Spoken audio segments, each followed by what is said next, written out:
What's up, Black Comic Lords in the building?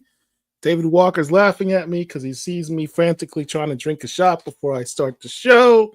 I was laughing at the spoiler warning, man. That was just like it was a bit much. It was a bit much. We're gonna spoil the hell out of this. Good evening, everyone. I am P Dub of the Black Comic Lords, and with me, to my right, pound it out, man. Give me a pound. You gotta give me a pound. Oh, you're going the other direction. No, for me, there you go. You got it. My camera, it was the other way. So. Mr. David Walker, writer extraordinaire, the baddest mofo in comics. How are you, sir? I'm doing okay, man. I'm doing okay. Before we get started, I just got to say this, and I haven't had a chance to read it yet, but I was flipping through it. I picked up Mr. Terrific number 1 today. Yeah, and my boy Al Letson wrote it. Al's an old friend of mine, and then Valentine Delando's art. Mm-hmm. So I'll be reading that later tonight. I had to give a shout out to them. Anyone who hasn't picked up Mr. Terrific, and a lot of people know that I've got some like pretty harsh feelings about DC, but I had to buy this comic. There was no way I wasn't going to buy it. So. Absolutely. In fact, Valentine Delandro and Edwin Galman agreed to come on the show and talk about the book. I don't have Al Letson's contact information. So if you want to hook us up and tell Al to, ask him if he'd be willing to come on, I'd greatly appreciate it. Have all three of them on. Reach out to him. I would love to talk to all three of them about the book and try to get the pre-orders going. But we're here to talk about Bitterroot, the next movement, number 3. Before we get started, everyone hit the like button, share the video, and subscribe to the channel if you're not already subscribed to the channel. Shout out to everybody in the chat. Who do we got in the chat? AJ, Amir, Derek, Kevin Pitts, what's up, man? Marwan Williams, how are you, sir? Style So Serious, Eclectic Blurty Niche. All right. Okay, so let's go back by starting where we left off last issue. Okie dokie. All right. So we have established in the last issue Mariah's working for the feds. Yeah. Somehow the Sangare family has become officially deputized agents of the U.S. government sent down south to investigate and not eliminate, but treat the Jinoo outbreak in America. They've been assigned to government bureau agents, some nebulous bureau. We don't know what it is, kind of FBI-ish type of bureau, with agents Steele and York have been assigned to her as her, what would you say, escorts? Escorts or almost like foot soldiers, right? Like underlings. Yeah, they're supposed to take orders from her, and they're also supposed to, help with the investigation, right? They're the, like, I almost see like the Mariah and her members of the team, they're like, we model them sort of after challengers of the unknown, right? or like the X-Files, right? Whereas York and Steele, they're just like regular guys. It's interesting, the concept of having a black person be in charge of 2 government agents, but then also be a woman on top of all that. That's beyond groundbreaking and got to be blowing some minds. And probably irritating some people too. But, for me, Mariah she's inspired a lot by Fannie Lou Hamer, right? Like Fannie Lou Hamer was just like the ultimate badass. For those of you that don't know her, look her up. But she was an integral part of the civil rights movement. And in general, there were so many women who did so many things, but what we know is we know the men, right? We know who the top men in the movement were. And I just was like, yeah, I've grown bored of seeing, muscular dudes in cool uniforms, right? So let's shake things up a little bit. All right. So then the other thing that we had at the end of the last issue, we had a mysterious encounter from a character from the original run, Volume 1 of Bitterroot, Dr. Sylvester. Yeah. For those who haven't read Bitterroot in a long time, or maybe have not read it before, which you should, who's Dr. Sylvester? So Dr. Sylvester is a character who he goes all the way back to the very first issue of Bitterroot, and he was kind of the villain for quite some time. But we were treating him like the Magneto of the Bitterroot universe, right? Like he has every right to be as angry as he is, and or the Killmonger maybe of the Bitterroot universe. And so he's this integral character who in the beginning is enemies with the Sangrier family, and then becomes sort of an ally to them. And now what we're going to see, this is part of the spoiler, we don't even really get that, we get a hint of it in this issue. We're going to see, like, no, he's a family member now. He is officially part of the family. Not everybody gets along with him, and that's sort of one of the themes we're playing with as these remaining issues unfold, is that he is, in a lot of ways, he's what Ford used to be before Ford's another member of the family, for those of you who haven't read the earlier series, who was all about just kill these monsters, and then Ford changed his attitude significantly. Sylvester has gone even further to that extreme, and we're going to be seeing that this issue and then the next two issues. So he's not just about kill the monsters, he's like kill them with extreme prejudice. He is like, and I don't want to get too spoilery because there's some stuff that he says in issue 4 and in issue 5 where he's like, we've all been doing this long enough and we see that it's not working, right? Yeah. In that regard, he's, in this particular series, he's modeled more after, say, Malcolm X than anyone else, but it was like Malcolm X just before he went on his first, Hajj to Mecca, right, before his first trip to Mecca, where he really had an incredible change in consciousness. And so this is, in a lot of ways, this is him. This is like inspired by Malcolm X. The story takes place in 1964. So it was right before, a year before he was killed in 1965, and right at the time when he was moving away. He'd been kicked out of the Nation of Islam. He went to Mecca, and he came back a changed man. All right. So here we have issue 3. Yep. Dope covers as usual. Shout out to Sanford Green for doing the connecting variants, which gives everyone, at least with their cover A something that is incentive variant worthy. So I thought that's a cool thing for him to do for the fans. But these two other covers are pretty dope too. I love this one in the middle. Yeah, this is I'm totally drawing a blank on the artist from the middle. The one on the end is Brian Lee O'Malley, who of Scott Pilgrim fame. That's what's up. And I don't know how Sanford gets him. Now, what is this? Now this I just saw today. This is not from your book, oddly enough. This is from Uncanny X-Men, the latest issue of Uncanny X-Men, written by Gail Simone, art by David Marquez. Mm-hmm. I don't know if you're reading Uncanny X-Men, David, but I saw this and I was immediately like, what the deuce? Why is Ma, Etta, and Berg in an Uncanny X-Men book?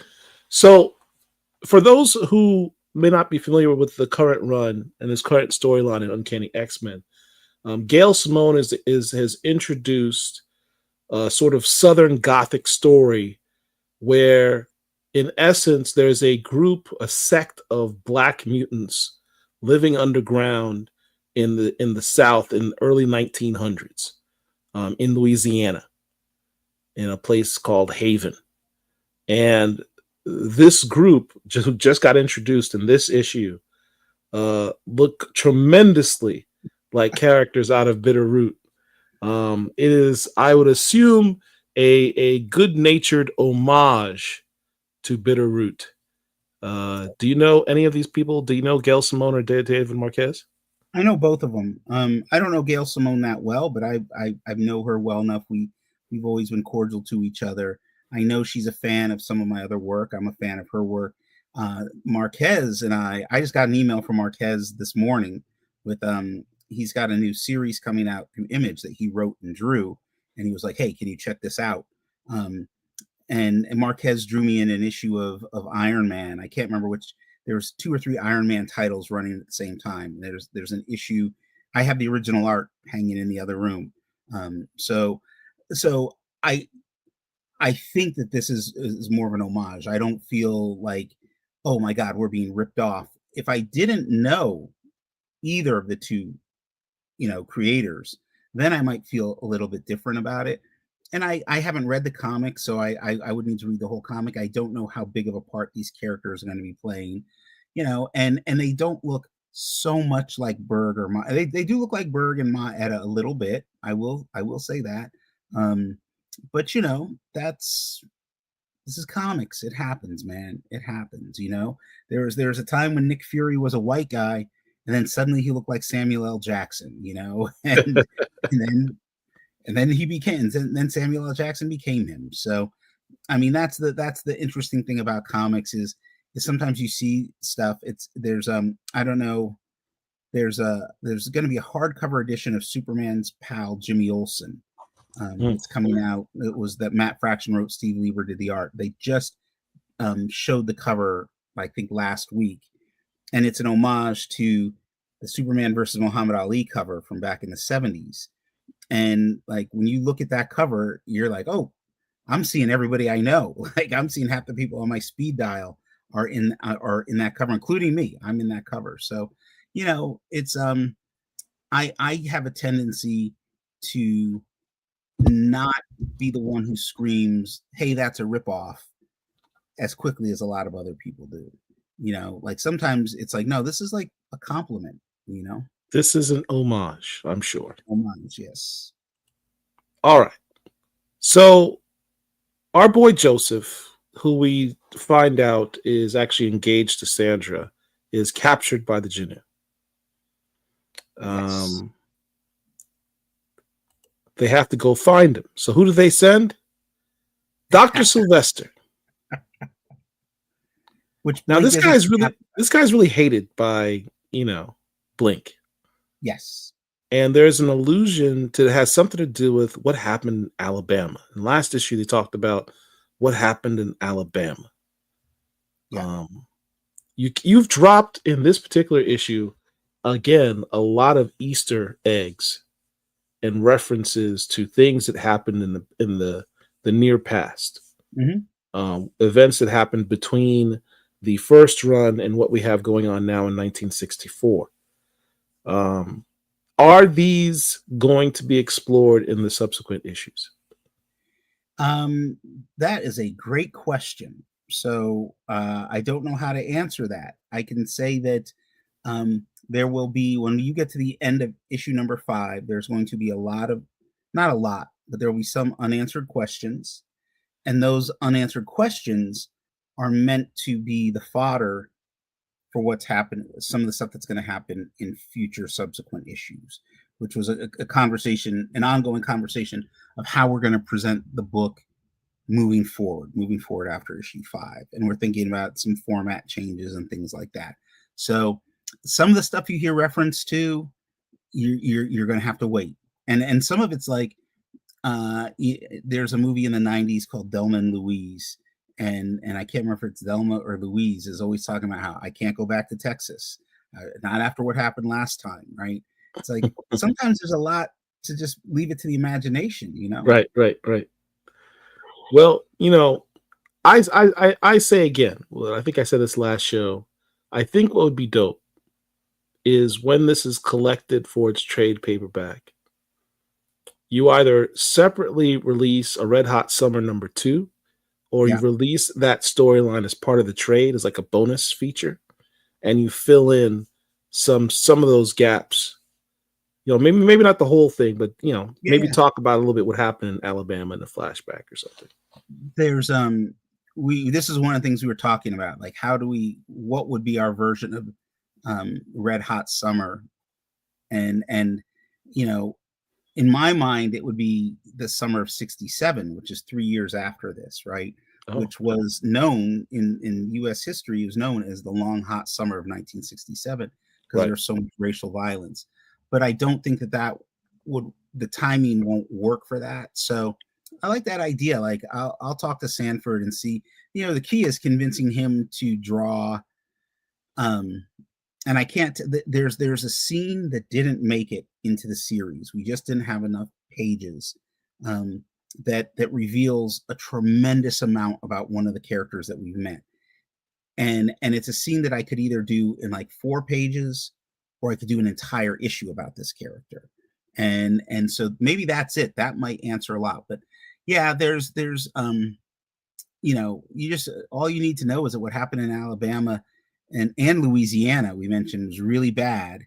And the climax of this issue 5, which Sanford is drawing right now, is way worse than what happened in Alabama or Louisiana. Wow. Okay. Looking forward to that. Yeah. All right. So there's another Easter egg. Yeah. Cotton talks about, there's a lot of dead bodies here. I haven't seen this many dead bodies since Germany.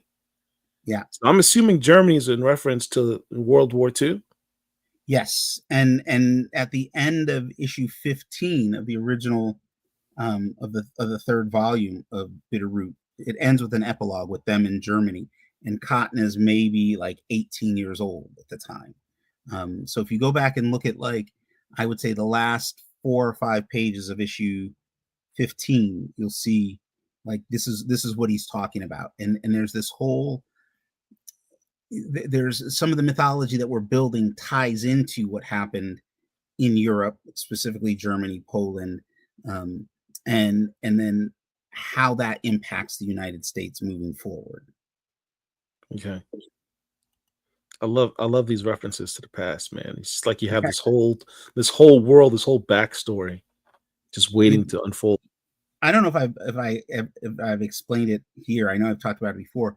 It's what I call the John Carpenter school of world building, where you watch movies like The Thing or Escape from New York, and even Big Trouble in Little China, and like they'll make a passing reference to something and then never really build on it, right?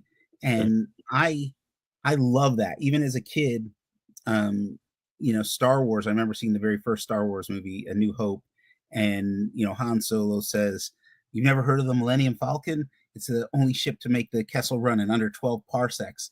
Right. And I'm like 7, 8 years old, and I'm like, "Yo, what is that? What is? Oh, I want to know so much more."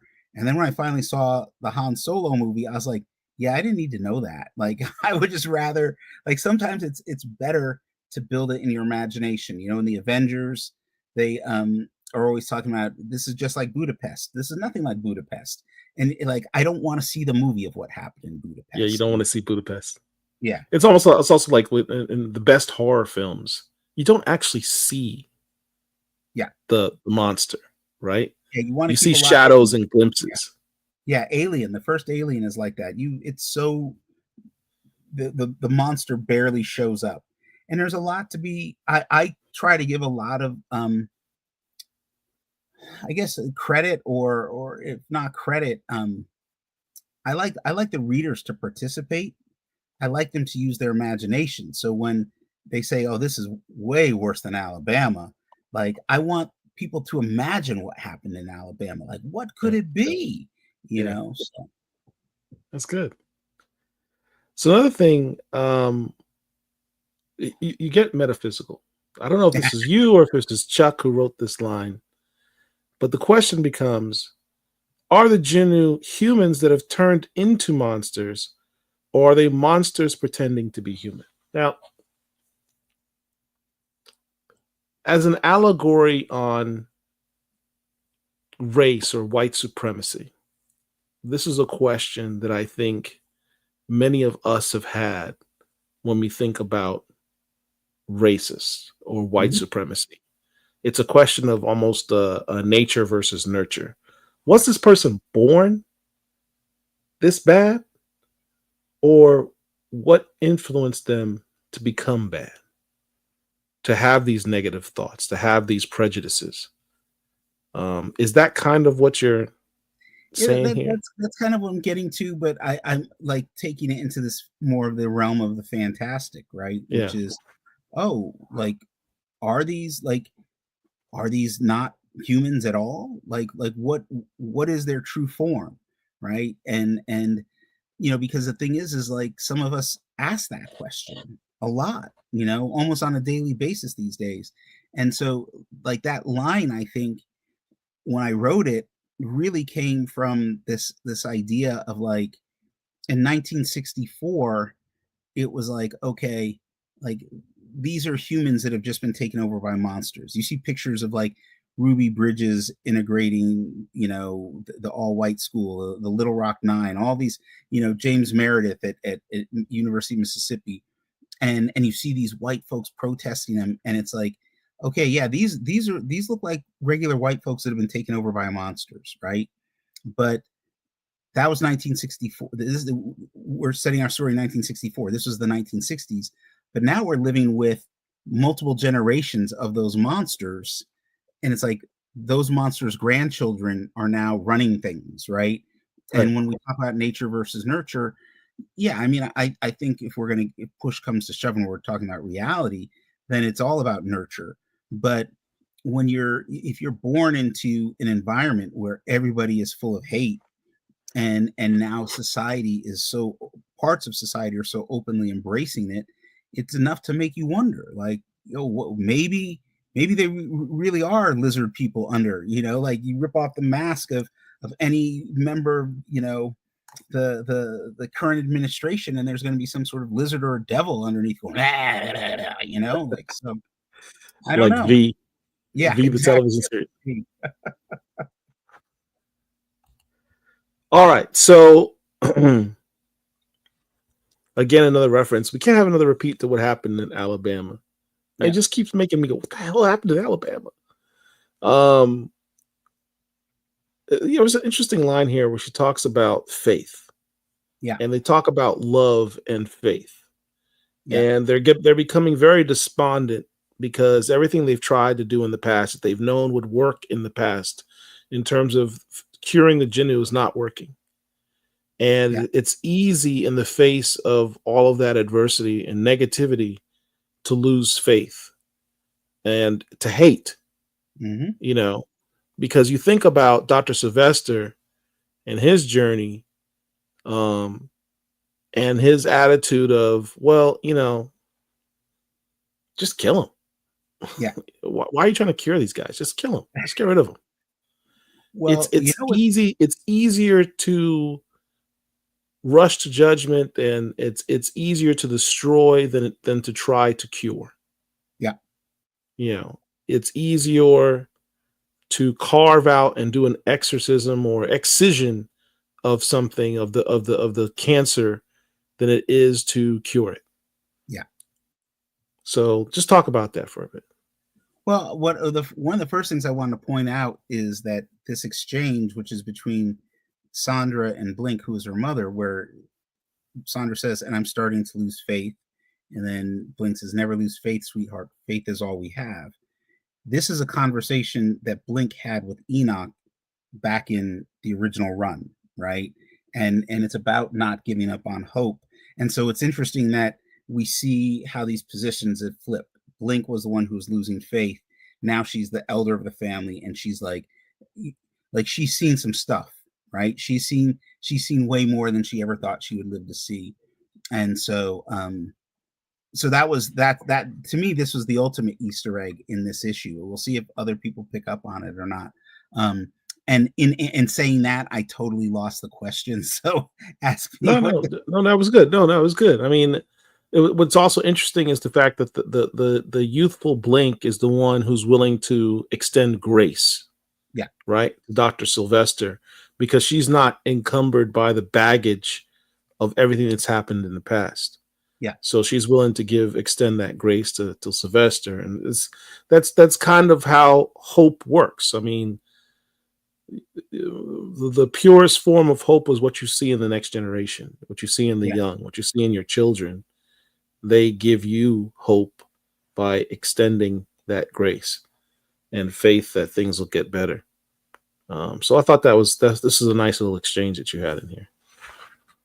Yeah, I just needed. I knew I needed a connection, and not just a connection to the past, but I needed to like at least give a glimpse at the fact that Blink, how much she has changed in the last like 30, 40 years.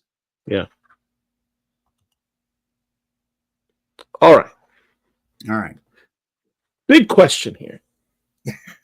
Okay. I'm starting to have questions about my man York Chase, Agent York Chase. Yeah. He's clearly not everything that he seems. We know that he's working with the Sangares. You know that he is close to Mariah, but we don't know why. Yeah. And then you have this exchange. Agent Chase here trusts Agent Seal, but does he trust you? They're trying to establish, have you gained the confidence of the Fed? Yeah. It's like, but he's a Fed. Why is it so important for him to gain confidence in the Fed? And then he goes, I make sure he sees what he believes to be true at all times. Just like I was trained to do. Trained by who? The Sangares? Is he a double agent? But he's white. Or is he? Is he white? Is he passing? You know, I can't answer that question. Not going to answer any of these questions. All right. I'm just saying. A lot of questions about my man York Chase. He's definitely. You know what I appreciate though is that every single question you're asking, like at least that you are asking, these are the questions I was hoping someone would ask. When we were putting the book together, when we came up with this character, I was like, oh, this is what I want. This is what I want people wondering. Everything you're asking right now is the right question to be asking. Now you're just gonna have to wait to get the answer. Look, I'll tell you this. There's one person outside of the Bitterroot circle who knows. This is my cousin, because he called me up and he was like, you got to tell me. I was like, bro, if I tell you, you're just going to get mad, because then I will have spoiled it for you. And he wouldn't shut up about it. And so I finally told him, and he was like, oh, I wish I'd waited. So there you go. All right. I'm not going to press you on it. We'll wait. I will simply wait until my pre-orders. Pre-orders. That's what make or break us. So we made There's a lot to unpack here on a lot of levels. So there's a lot to unpack here on a lot of levels. I mean, every panel in this book tells a story, either visually or through you and Chuck's words. Wow. This is why college courses are taught about your books. This is just you guys pack so much into this, and people will be talking about these for decades. So as I see this image, I'm like, wow, that kind of reminds me of something. Then I read further. It's a lumber yard. It's a lumber warehouse, like, right. Yeah. And then it says it's where we used to hide the bodies. It's where they hide the bodies.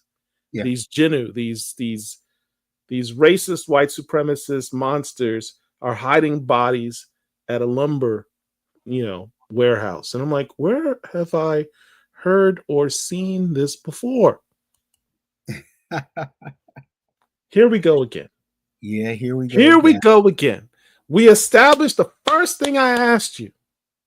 Yeah. When we first talked about this book was, did you hear about this movie called Sinners?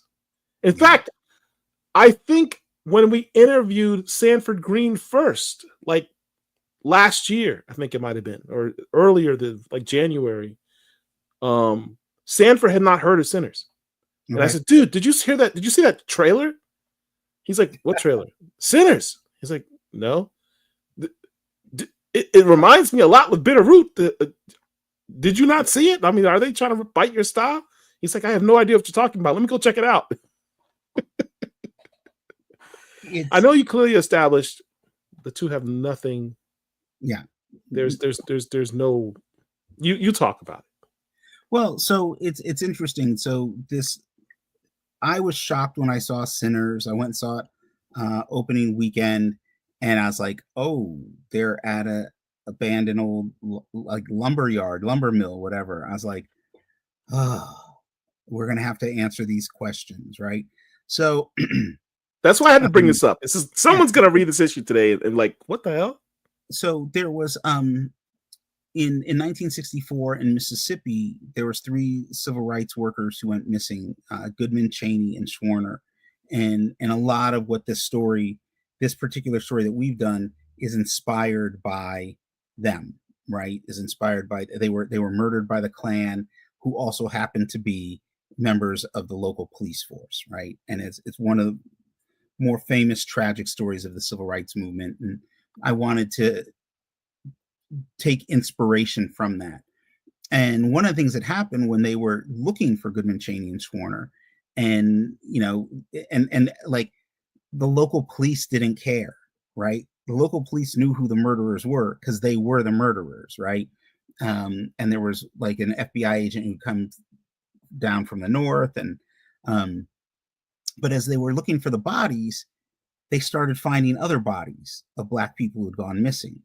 And it was they were local folks, and I can't remember if there was a body that was found at an old lumber mill, but it seems like there was a body that was found in some sort of abandoned space, and the thing was that with Goodman, Cheney, and Schwerner, only Cheney was Black. Goodman and Schwerner were 2 white guys, 2 white Jewish men from New York who'd come down. And that's the only reason anybody knew about this, right? Was because they had friends and family up north who were, like screaming and yelling, what happened to these 2 young men? And so Cheney, who was, I believe his first name was James, he was local. Like, if it had just been him, or other local Blacks, we never would have heard about it, right? And there was all these other people that nobody had heard about, and that's what inspired me to do this lumber mill. There's where we're taking the story, where things are heading. Chuck had written a sequence of scenes that I really liked what he had written, but the location wasn't working, right? And I was like, it needs to be in a more remote place, removed from town, and it needs to like have some sort of scary ambiance, right? And I was like, oh, lumber mill, right? Like it kind of popped in my head. And then I started thinking about the stuff with Goodman, Cheney, and Schwerner, and when they were looking for the bodies, all that sort of stuff sort of came into play. And I was like, oh, this would be a good set piece, because we're talking about rural Mississippi. It's not like they were going to have like an abandoned, like actual factory, but they could have an abandoned giant facility that could house some dark and dirty secrets. Right. And so when Steele says to York, whatever it is, he says something like, this is just the sort of place that, the local rednecks would dump some bodies. That's because that's what was really happening. There's a basis effect in there. And because the truth is like they were dumping bodies, and this is going even first off, like let's be clear. They weren't hiding these bodies, they were just disposing of them, right? When you go back to Emmett Till in the 50s when he was killed, like they just threw his body in the river, right? But like look at how many actual like photographs and postcards there were of lynchings and burnings and killings. They weren't really hiding from that. It wasn't until like, really the beginning of the civil rights movement when suddenly it became like there was people in Washington, D.C. and other parts of the country that like, you can't do this, right? Emmett Till was really the beginning of that. And the crazy thing is, and not to get all worked up, but like anti-lynching legislation was not passed in this country until like 4 or 5 years ago. Like it could not be passed. Lynching, there was no anti-lynching legislation, even though Ida B. Wells was the first person to introduce the concept of that, right? Like Yeah. America has never really hidden from the fact that it publicly executes Black people, right? With impunity in some cases. And so that's me getting up on my high horse. So No, it's important. It's important. That goes back to why this book is so special. And the accolades it gets is so warranted. I mean, there's a reason you guys won a couple Eisners for this. The edutainment that you provide is significant and important. So yeah, I mean, shout out to you. Shout out to Kugler for making those references and bringing up stuff that we need to know about. And in this particular time where our history is systematically being erased to control the narrative of our present and our future, it becomes even doubly so important. yes, I agree 100%, and it's why I've sort of taken on this for myself and my work and the work that I'm doing as I move forward. It's like, yeah, let's I don't care if it offends some people. I don't care if it's considered dangerous by some people, because what's being done to us and being done to history and being done to all citizens, like even the white supremacists out there who want to do this don't recognize how bad it's going to be for them at some point, right? Some of them are already starting to realize it, right?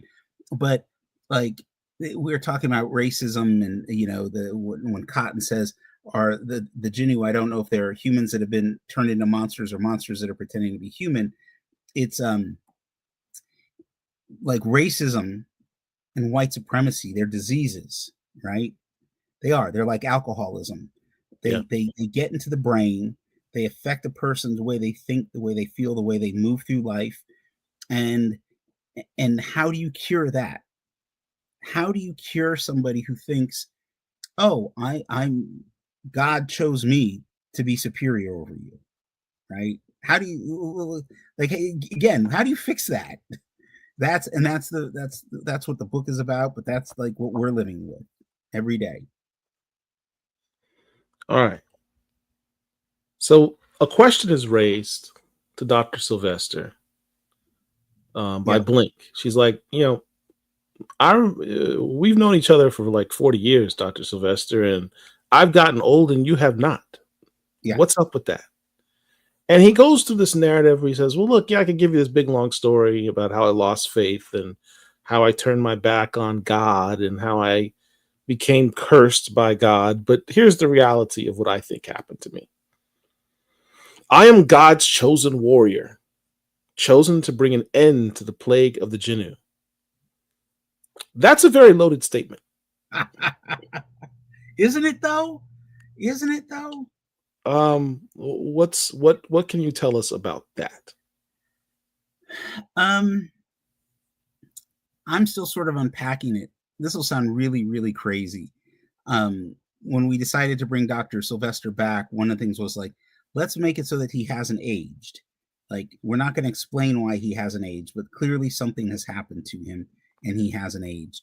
And he's got a lot more scars. He has scars on his face that he never had before. So he's seen some stuff now since we last saw him. And this is what will sound weird, was like, that was it in terms of, let's bring Dr. Sylvester back. He hasn't aged. He's got a bunch of scars, right? And then I was like, well, at some point we're going to have to explain it. Like, why is he like this, right? And so I sat down and I had a conversation with Dr. Sylvester. This is the part that sounds weird, but this is what I do with all the characters that I work on. And he starts to give me this speech, which I then transcribed, right? August Wilson talks about him writing plays very similarly, right? And I get to the end of this imaginary conversation in my head with Dr. Sylvester, and he says, I am God's warrior. He's chosen me to end the plague of the Jinoo. And I was like, I wrote it down, and then I was like, well, what does that mean? And then it was like Dr. Sylvester was like, well, you can't wait to find out, can you? You know, so I'm still playing with that, still developing that. But I think that like part of it is this metaphor for how we become trapped, right? We like this nation, not just Black folks, but this nation is trapped in this state of this inability to grow, this inability to age, this inability to live a full life. We're almost cursed. And Dr. Sylvester, you know, it's what did James Baldwin say? To be Black and conscious in this country is to be in a state of perpetual anger. Constant state of rage, yeah. Yeah, constant state of rage. And that's kind of what Dr. Sylvester is, right? He's this metaphor for like what it means to see the big picture and knowing that like, oh, I like I can't die. Am I going to live forever? Am I going to be? Is this my curse? You know, whatever. And he's clearly he's not all playing with all of his marbles right now. And so it's going to be this exploration of that, and that's what I'm hoping. You know, again, we're trying to figure out what Bitterroot will look like. You know, after we wrap this arc up, which is very soon. We want to do something different moving forward, in part just because of the way the comics industry is changing, just the way distribution is changing, the way the costs of everything are going up. So we're trying to figure out like, okay, how do we give the readers more for their money than what we've been giving them? Yeah. But also, and this is crucial, how do we expand that world, this world that we've created, which is like really, really important to me, right? Like I want there to be, you know, I want there to be the possibilities of, you know, we know there's other families that fight these creatures, and there's different names for the creatures.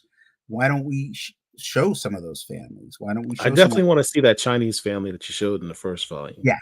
And it's and that's the thing. Kugler did the same thing in Sinners when the Choctaws show up, right? And you're like, oh my God, I want a movie of that. Yeah. All right. So you had me do a double take here because Mariah you know, makes a visit to this church and runs into what I assume is Enoch resurrected. Because this dude dead ass looks just like Enoch. And I'm like, did you guys bring him back? Me that had you do a double take, by the way. Let's throw him under the bus right now. It's Sanford, because Sanford drew him this way. So for the record, this is not Enoch.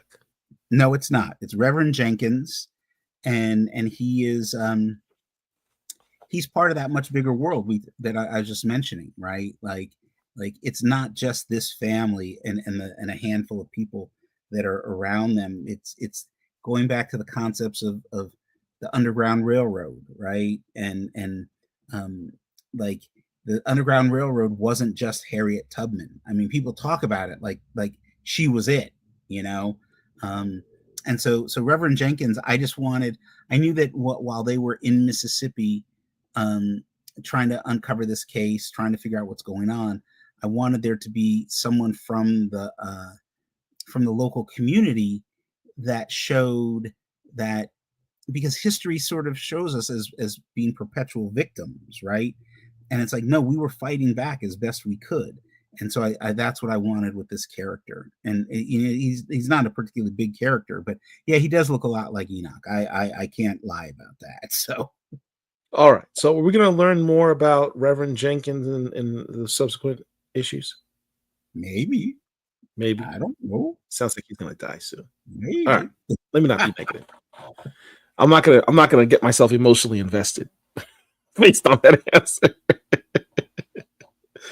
All right. So what's at the bottom of this? You mentioned Underground Railroad. Underneath this church is a base that used to be part of the Underground Railroad. Mm-hmm. And he mentions the fact that the Jinoo in his day, his people called them I can't say that word. Satien? Satien, yeah. I think that's who people And what is the Setien? They're the same as the Jinoo, and I'd have to go back through my notes, but Setien is a real word, and it means basically devil, and it may come from. So Jinoo comes from a West African language. It comes from the Mandinka language. Setien, it could be, there's a good chance it might be Haitian Creole. Or it's another African dialect. And so a lot of times when there's words like that pop up throughout Bitterroot, they're either they're taken directly from another language, or they are like the pronunciation is changed. And so the whole idea is that some of these are words that came over from Africa, or they came over from Haiti, or they came over from other parts of the world. And they're part of this dialogue that's being used, but only by certain groups of people, right? And so again, I'd have to go through my notes, and when I say notes, it's literally like little post-it notes where it's like, okay, you know, Jinoo is Mandinka for devil, right? Like just like Inzondo is a Mandinka word. So I'd made the decision early on with the first 3 volumes of Bitterroot that most of the words that the Sangriers use come from either West African Mandinka language, or their Haitian Creole. And because Ma Etta's husband was Haitian, and so these are just little side things that I do. Now you kind of ruined an image in my head by you saying that your notes consist of post-it notes. I just assumed you had some leather-bound, dusty Bible that you've etched in all of your notes with little stick figure drawings and details. And I'm like, someday when there's the Bitterroot is put in the National Museum, assuming Trump doesn't defund it and destroy it, the Bitterroot notes from David Walker and Chuck Brown will be there with original pages of art from Sanford Green. But now you've destroyed that by saying it's all on post-it notes. Well, but what I could do is I could take some of those post-it notes, and I could sort of come up with a glossary of some of the terms and where these came from. So that might, I could see me doing at some point. If it's going to be done, it's going to be done by me. So take all the post-it notes and stick them in a notebook in order for Yeah. posterity. All right. So here's the base, underground. Yeah. And there's another reference to something. They recognize the fact at this point the Jinoo are mutating. They're changing. Mm-hmm. They're not as easy to stop anymore. The fifth no serum that they use to change them back is not working anymore. It's not holding its course. Yeah. And Cotton references Ma Etta told us about something she called the Kutayandi. Yeah. What is that? Can you tell us what that is? I guess I should ask.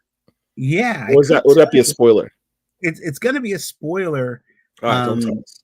But it's again, this is a real word, and it's and so if somebody wants to like hop onto Google Translate or something like that, type it in and figure out what it means, it's going to give away like where parts of the story are so going. Do not Google Translate it. You'll ruin it for yourself. But let's go with the definition that Cotton says. He says, she said it was like a renewal of evil, a time when it evolves and transforms itself, like a snake shedding its skin. Man, y'all got bars, man. I mean, that's so visual. It's like a snake shedding its skin. You guys are like writers. I've got oh man, you're right. As you're saying this, like, because then I sound like an idiot when I go, yeah, it's a word that I found, and like I have an English, it's a PDF of it, but I have an English to Mandinka dictionary. Yeah. Right. And so I refer to that a lot. And then I'll look through, like today, I was just doing research for another project completely different from Bitterroot. But I was like, okay, I need to figure out, like, certain African deities, right? And most of people think of Africa as like something the size of Pennsylvania when it's a massive continent with dozens of countries. So it's like, okay, what are the deities I'm looking at? Like, because the Egyptian deities are way different than the Yoruba deities, and Right. so so I'm constantly doing this sort of stuff, and then I write it down somewhere, and I'm like, oh, I'm going to use this, and then I forget where I found it, and I'm just bad, So You need a note app that you use from now on. I do, but I'm just kind of old fashioned. You know what I mean? Like I'm still. Then like, get yourself the leather bound notebook and put all your notes, carry it with you everywhere. So whenever you're traveling or, wherever, you can write down whatever comes to your mind. I got stuff like this. Just you can't even see it, but it's all this. Is that a spiral notebook? Yes, this is what I use. No, man. No. One, good God, man. You need a leather bound book. Here's another one, right? Like, so there's two, and then there's another. Is there a composition notebook over here? No. I have a box full of these things, and what I keep meaning to do is sit down, go through, like I have an entire graphic novel that's basically written out in one of these things. I need to go through, I need to type everything up, scan everything, organize it, because it's just scattered all over the place. It's part of the ADHD process, So fans out there, you know what to get David Walker for Christmas. Get him the leather bound notebook so he can memorialize his works in something that will last for posterity. All right. So here's where we're ending our story with yet another Easter egg. Agent Steele and Agent Chase are talking, and it's revealed that in essence, the Bureau had something called Operation Purify. Now, anyone who studied, history, and specifically talk about the FBI in the 1960s and J. Edgar Hoover and the COINTELPRO program, and you hear the concept of some government agency like that has an operation called Purify, must give you pause. And especially when he doesn't say what it did, he goes, and you know what happened when we did that program. This is why I don't believe the Jinoo exists, because we had Operation Purify, and you know what we did in Operation Purify, remember? Wink, wink. I mean, that is mad sinister. I don't know if it'll turn out. It is sinister, but it's a different kind of sinister than I think what people are going to be expecting. Okay. And we're going to find out a little bit more about Operation Purify, what its motivations were, and this is a minor spoiler. You're going to find out why, like, Dr. Sylvester especially was like, yeah, I don't believe this thing's going to work. And so issue 4, I'm going to go out on a limb and say is probably our best issue ever of Bitterroot. That's my feeling about it. I remember you said that last show that you said issue 4 is going to be hot. And then issue 5, which Sanford is working on right now, it's done. Issue 5 was like, I sat down and I made a list of things that were like, okay, what are the unanswered questions? Unanswered questions were things like what happened in Alabama, what happened in Louisiana, but it was also like, what are the readers really want to see, even if they don't know they want to see it yet? What's that thing that they're going to turn the page and go, oh, and that was what issue 5 became. Issue 5 became me knowing that, like, okay, when these 5 issues are done, it's going to be at least another 8 to 10 months before we can get our act together and get another arc going. So let's, like, this ain't Star Wars: A New Hope. This is Star Wars: The Empire Strikes Back, right? It's that kind of ending. Damn, got me fired up. All right. Okay, here So we go. as they're talking, as the two agents are talking, out of nowhere, Sylvester finds Joseph and pulls him out of, trouble. Mm-hmm. But Sylvester's, reaction to seeing the two agents, he looks at Agent York Chase and goes, "York, my man, how you doing? How's it going, son? Good to see you." Needless to say, his partner Steele was vexed. The look of surprise on his face. "Dr. Sylvester? Joseph? Agent Chase, you didn't tell me exactly what..." The look of surprise on his... Shout out to Sanford Green. The look of surprise on his face, I'm trying to decide what made him more surprised. The fact that his partner knows these guys well, or the fact that he just got shot in the back. Because the same level of surprise he has on the top is the same surprise he has in the bottom. Yeah. Yep. It's funny because, yeah, I wanted to. I mean, I told Sanford, like, the script said he's got this look of surprise. It's like, this is because it's really like everything. Is that what your script said? Yeah, it's like, what the hell? And he took you literally. You get shot. Yeah. And then the song that's playing at that moment is "Who Shot You?" So that's a good question. Do you have a soundtrack that goes in your mind as you're writing this stuff? I haven't with this one. I was listening to actually a lot of Booker T and the MGs in the beginning when I was working on the first, like, say 2-3 issues, and then I started sort of writing in silence for a while. But Booker T and the MGs is, one of my favorite groups of all time, and were very prolific in that era. They recorded on the Stax label, and if there were a soundtrack to this particular arc, it would be almost all Stax music. There wouldn't be any Motown at all. I would highly encourage the three of you guys to get together and create a Spotify playlist for this book. Music inspired by your work on this book. I think, or music that inspired your work on this book. I think if we did that, I'd be the one doing most of the work. Then do it. It costs you nothing. Just release a Spotify playlist on Bitterroot, the brand new movement. All right, I will think about that. I mean, yeah, there's definitely some songs, from the 60s, whether or not they're specific to 64. I mean, Sam Cooke's "Change Is Gonna Come" for sure. Yeah. Is like, I mean, that's the anthem of the 60s, really. I don't care what anybody says. That's the anthem of the 60s. That's even more so than Bob Dylan's "Blowing in the Wind."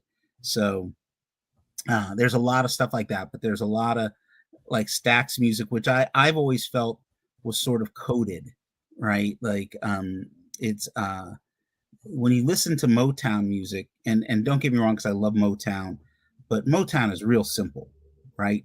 It's all either I'm in love or I'm heartbroken. That's it, right? And there's but when you listen to a lot of Stax, there's more to it than that, and you can almost hear there's this sense of urgency of, like, okay, we got to get through this time, right? It's like a love song, but it's more than a love song, and especially, and it's not just Stax. It's stuff that was recorded there, but like Sam and Dave, all of their music was, I believe, released on Atlantic Records, but it was all recorded in Memphis at Stax, and so you have Booker T and the MGs, you have Isaac Hayes writing some amazing stuff. And I love listening to it because it's like, oh, this is a love song that's not really a love song. That's what I've said to myself, But yeah, Otis Redding, that's what 1 in 100 podcast talking about. Otis Redding, yeah, hell yeah. Final scene. I see here we got some niggers out here shooting up some government agents. Ain't that quite a scene?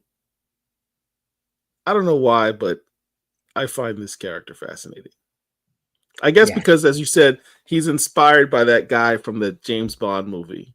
Yes. That sheriff. Sheriff J.W. Pepper, played by Clifton James. He's a great character. So I see him every time. This is where you end your book.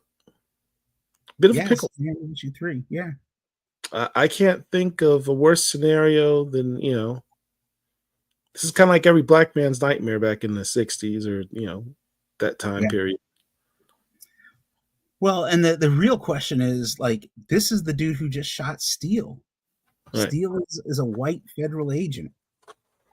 Yeah, but he's talking to the niggers. That means he's a traitor to the people. He's darn race traitor. Yeah, darn race traitor. All right. Yeah, no, it's crazy, and it's going to get really crazy next issue. Well, I believe you. It's and I think we're building towards, again, what's going to happen with issue 5. I really hope that my goal is always to try to engage the readers in such a way that they're participating in their own way. It's not just reading it, they're reading into it, they're adding to it, they're thinking up their ideas, like, oh man, again, I bet you I know what happened in Alabama, or, oh, I bet you I know, because again, Blink is the only family member we've seen at this point. Yeah. We still don't know what happened to everybody else. We don't know what happened to Ford. We don't know what happened to Berg. We don't know what happened to Cullen, right? But I'll say this. We know that something really bad happened in Alabama. Dan, you're freaking me out right now. All right. Yeah. We have some questions in the chat. Dr. Wizard, are you still awake? There we go. Are the Jinoo becoming immune to the cure, or are these Jinoo slightly different because the manner of hatred that spawned them is different? Well, I want to try to be careful not to get too spoilery, but I would say it's a combination that they are mutating into something else, but it's just that mutation is a reflection of the hatred that's run unchecked, right? It becomes a metaphor for what the failure of Reconstruction was. With the failure of Reconstruction was the birth of Jim Crow, and this is what happens when Jim Crow was run unchecked for nearly 100 years. So it's there, like, and again, this is a bit spoilery, but we're about to see something, and the family is about to see something that they've never seen before. That will top even what they had to fight at the end of issue 14, 15 of the original arc. All right. Next question. Brother Walker, do you think we will get a black and white original art version of Bitterroot like how Sanford did the Doom Treasury? Sanford really wants to do it, and I think it's just a question of convincing either Image or someone else to publish it. I'm not opposed to it. I think that it would probably only be limited to a certain number of issues. We couldn't do I don't think we could. I'd actually like to see it, because I think that even though Rico Renzi was our first colorist, then Sophie Dodson was our second colorist. I'm drawing a complete blank on who's coloring now. But Sanford's Sanford's art in black and white without any color, you like, it's so amazing.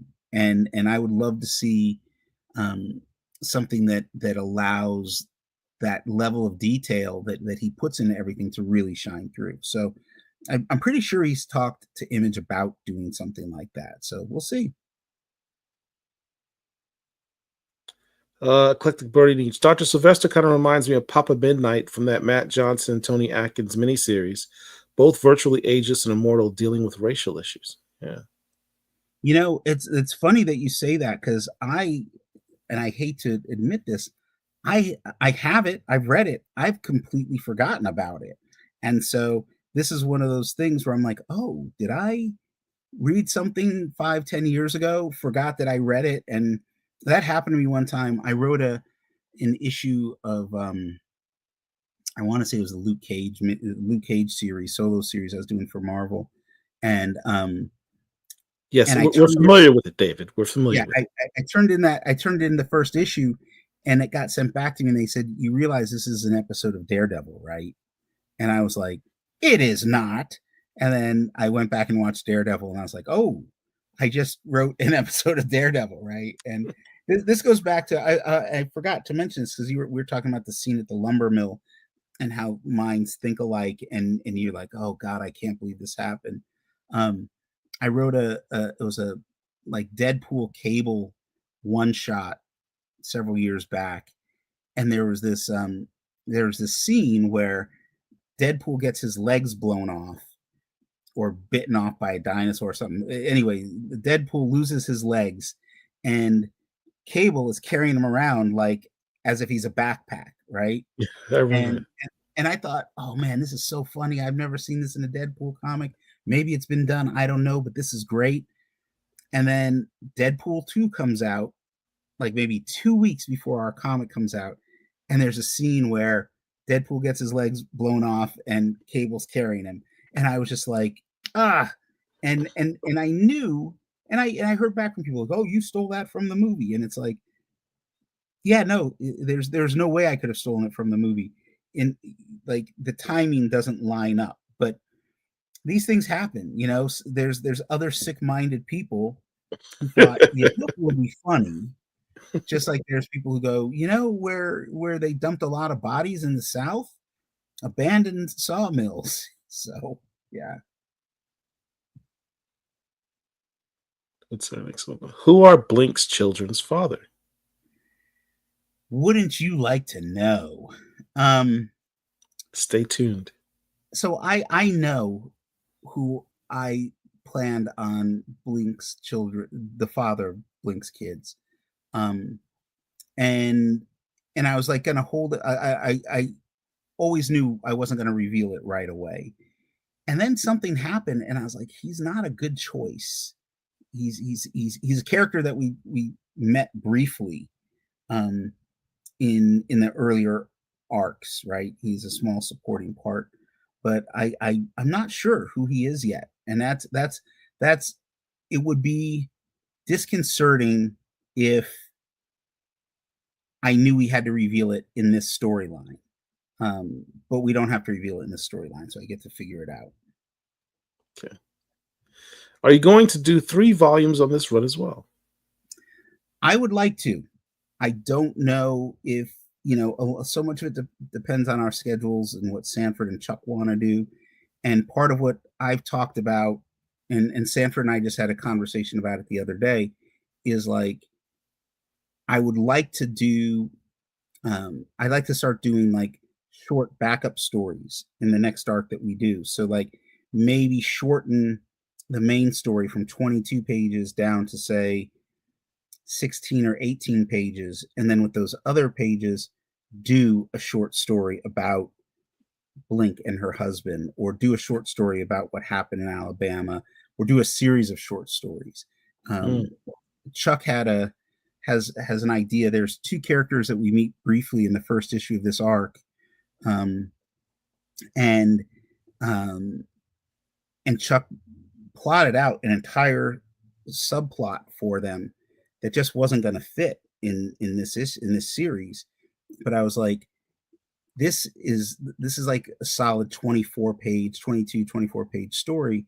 What if you broke it down into 8-page chunks, and then that became something that we, you know, shorts we serialized?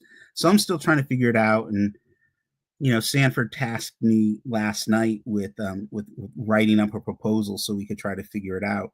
Um, and the, you know, I think I've mentioned this before, and I'll say it live on air. And I've said it to Sanford. I was like, you know, it's time that we like branched out and started bringing in some other creators to help us get some of this work done. and I look to Mike Mignola's Hellboy as an example of like that's what we should be doing. And you know, but I don't know if I don't know if as a team we can come up with that. And you know, I see the question, would you all have guest writers? And yeah, I mean, I would love to see that. There's a couple writers out there that I would love to have them do a take on either some of the characters that we've already seen or some new characters. I think it would more likely be characters that we've already seen, simply from because of a legal financial standing. I don't want to deal with someone creating new characters for us that will, you know, may someday turn up in a movie or a TV show. Then you get caught up in this like IP and IP thing. And then there was another question: are we going to do 3 volumes? Oh no, I already answered that one. Now we're going to do 3 volumes on this run as well. Trying to, we'll see. Well, that would be all of our questions. David, thank you. Wow, that's it. There's no more questions than that. That's All it. right. That's it. Everyone who's watching, I really appreciate you engaging with us and watching. Appreciate each and every one of you. Please like this video and share it over your social media, any platform that you like. And if you're not subscribed to Black Comic Lords, please do so. It costs you nothing to do any of these things we've asked.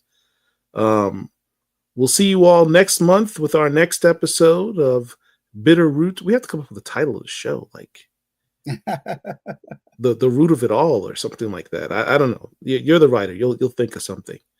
You have a month to come up with something for our last 2 episodes. Everybody, please, if you have not done so already, pre-order these last 2 issues of Bitter Root. Pre-order them. If you want to see the series continue, more volumes. There's a question here about other volumes. Pre-order it, make it successful, make it worth these guys' time to go ahead and continue the series. All right? Can't wait for issue 4. I can't wait either. And you know, hit us up. You know, when you post stuff, when all post stuff on whatever you're on, Instagram or Blue Sky or whatever, tag us, let us know so that we can repost it. I mean, show the love, because it really, you know, we're at a point now where, you know, the comic distribution chain is in disarray, and a lot of retailers are freaking out and not knowing what to spend their money on. And Bitterroot, you know, we've heard the story time and time again. Oh, my retailer doesn't carry it. You know, they only get 1 issue, and that's the issue that I pre-order. Right? In order for us to grow, we got to get it to the point where, you know, I'm not looking to have a success of something like Battle Beasts, mind you, but it'd be nice if we had, like, you know, a really big giant hit at some point. Yeah. So. All right. So until next time, thank you, David. Appreciate you. Yeah. Live long and prosper. Black Comic Lords, we got you.